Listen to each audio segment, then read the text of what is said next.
El 28 de junio de 1914, un joven serbio llamado Gavrilo Princip, perteneciente a una organización llamada La Mano Negra, asesinó en Sarajevo al heredero de la corona de Austria-Hungría.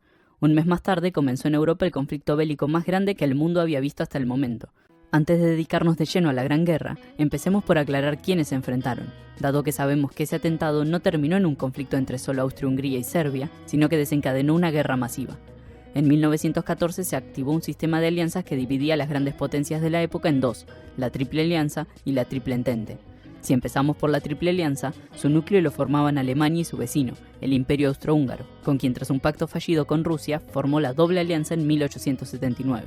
La tercera de las llamadas potencias centrales fue Italia, que se sumó en 1882. De todos modos, tras comenzar la guerra, se cambiaría de bando, pero Bulgaria y el Imperio Otomano tomarían su lugar. Frente a ellos se encontraba la Triple Entente, formada principalmente por Francia, Rusia y el Reino Unido, conocidas como las potencias aliadas.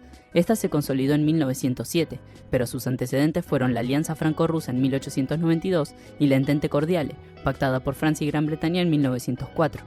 Hacia el final de la guerra, como veremos, Rusia se retiraría, pero se sumarían otros países, entre los que destacan Japón y, sobre todo, los Estados Unidos. Ahora, si pensamos en quiénes lucharon y cuál fue el detonante, no podemos evitar preguntarnos cómo un hecho tan puntual llevó a una guerra de semejante escala. Es una de las polémicas sobre la que más se ha escrito en toda la historia del mundo. Entre las causas de la Primera Guerra se incluyen todos esos hechos, procesos e ideas que crearon las condiciones necesarias para que el conflicto estallara. Existen algunos factores clave en los que todos los historiadores coinciden: el nacionalismo, el militarismo, el imperialismo, el sistema de alianzas que ya mencionamos. La guerra fue propiciada por la inestabilidad internacional que provocaba la constante competencia entre las potencias por mantener o aumentar su poder y su estatus. El desarrollo de los nacionalismos fomentó esa competencia y generó un patriotismo exagerado.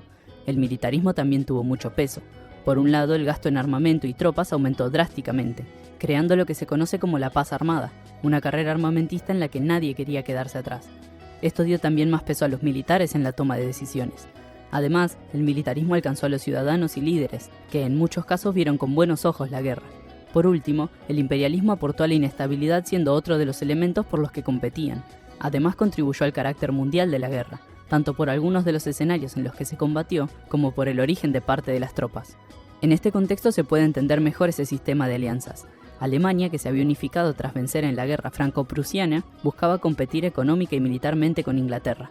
Su principal aliado era el Imperio Austrohúngaro, a quien le preocupaba mantener su influencia en los Balcanes mientras veía la decadencia del Imperio Otomano.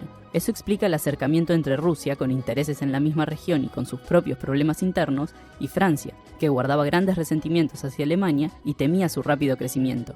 Por último nos queda Gran Bretaña, que se mantuvo aislada hasta que comenzó a considerar que Alemania podía ser una amenaza.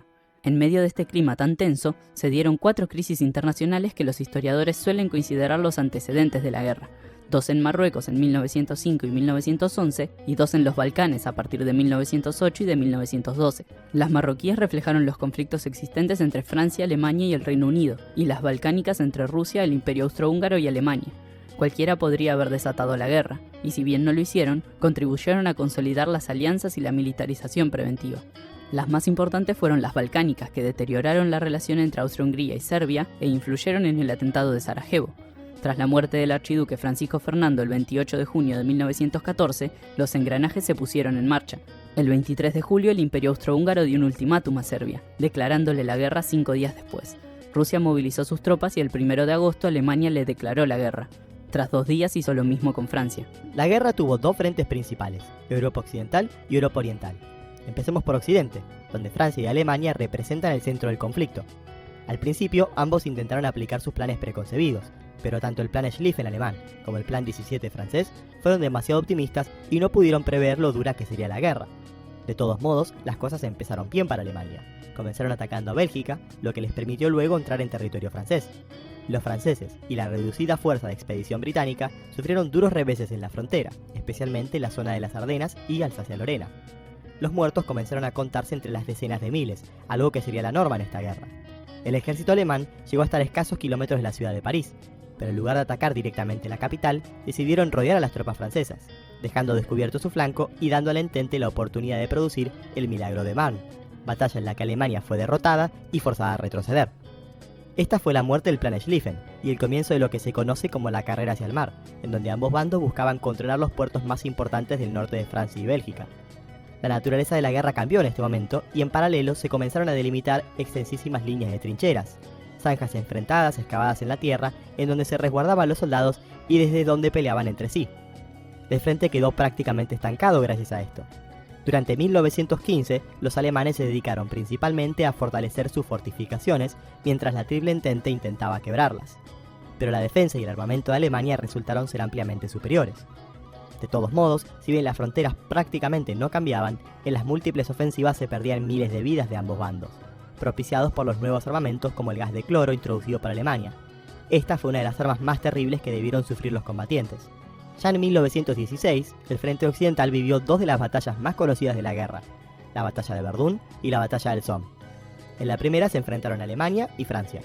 La estrategia alemana era desangrar al ejército francés, forzándolo a buscar recuperar constantemente Verdún, un territorio muy especial para los franceses. Francia terminó venciendo, pero la batalla se extendió de febrero a diciembre y provocó cientos de miles de bajas para ambos bandos. En la batalla del Somme, en cambio, lucharon principalmente Alemania y Gran Bretaña con un resultado parecido. Si bien no hubo un ganador contundente, se lo considera un triunfo aliado, y su costo humano fue también altísimo, especialmente para los británicos.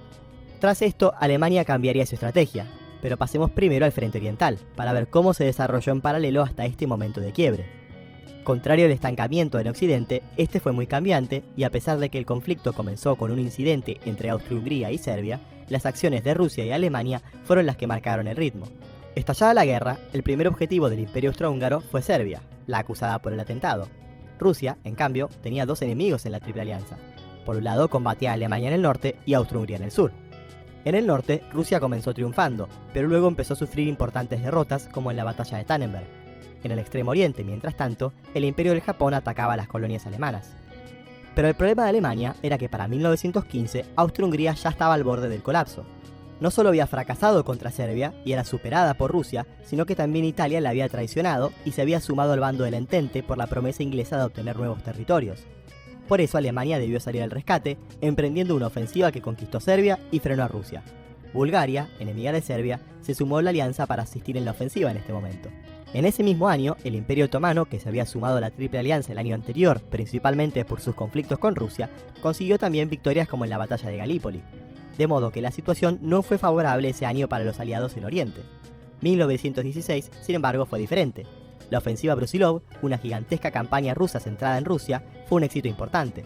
Pero para principios de 1917, la pérdida de vidas y la crisis de abastecimiento tenían tanto al Imperio Austrohúngaro como al ruso en condiciones críticas. Así llegamos al año 1917, punto de quiebre de la guerra tanto en Oriente como en Occidente. La Entente perdería un importante aliado, pero ganaría uno aún más determinante. Empezando por el frente oriental, tenemos que hablar de la Revolución Rusa, que comenzó en 1917 y que trajo el fin del gobierno del zar Nicolás II. La dura situación impuesta por la guerra contribuyó al estallido de las revueltas, y si bien el nuevo gobierno de Kerensky decidió continuar luchando al principio, nuevas derrotas frente a Alemania, deserciones masivas y la revolución bolchevique de Vladimir Lenin pusieron el punto final. Rusia firmó entonces un armisticio en diciembre y al año siguiente el Tratado de Paz de Brest-Litovsk. Mientras tanto, en Occidente, el cambio de estrategia de Alemania resultó ser contraproducente, ya que facilitaría la entrada de Estados Unidos a la guerra. Al haber trabado el frente con Francia, los alemanes volvieron a recurrir a la guerra submarina sin restricciones como lo habían hecho antes. Esto significaba permitir a los submarinos atacar cualquier barco que navegara en la zona de guerra. El objetivo principal era asfixiar los suministros británicos, forzando a la Entente a firmar la paz. Pero el principal proveedor de Gran Bretaña era Estados Unidos, y Alemania sabía que el hundimiento de sus barcos arrastraría a los norteamericanos a la guerra, pero esperaba conseguir la rendición de los aliados antes de que se movilizaran y llegaran al continente. Al principio las cosas parecían ir de acuerdo al plan, pero a principios de abril de 1917, tras el hundimiento de varios barcos norteamericanos, el presidente norteamericano Woodrow Wilson llevó al Congreso la declaración de guerra. Durante el resto del año, Alemania buscó defender sus posiciones terrestres, mientras que esperaba que la guerra submarina asfixiara a los británicos. Pero para 1918 tomaron conciencia de que el desgaste era demasiado alto y que no podrían sostener la guerra durante mucho tiempo más. Necesitaban forzar a la Entente a declarar la paz en condiciones favorables, por lo que optaron por una última gran ofensiva. Al principio esta fue exitosa y lograron quebrar las trincheras y avanzar, pero para julio la cantidad de muertos y la baja en la intensidad del avance llevó a un punto muerto. Fue entonces el turno de los aliados, quienes contaban ahora con más de 1 millón de soldados norteamericanos reforzando sus filas. Para el mes de septiembre habían quebrado las defensas alemanas y era evidente que estos ya no tenían ninguna posibilidad de recuperarse. En octubre hubo motines tanto en la armada como en las ciudades, y el 9 de noviembre el Kaiser abdicó. Friedrich Ebert, el líder de los socialdemócratas, proclamó un modelo republicano y 2 días después firmó un duro armisticio con los países del Entente, indicativo de lo que vendría después. La guerra terminaba entonces en Europa en el 11 de noviembre de 1918. Al año siguiente, el Tratado de Paz de Versalles y sus acompañantes marcarían cómo quedaría el mundo tras la guerra y allanarían el camino a la Segunda Guerra Mundial. Pero eso es todo por este video. Recuerden que pueden contarnos sus opiniones en los comentarios y suscribirse para enterarse cuando subimos nuevos videos.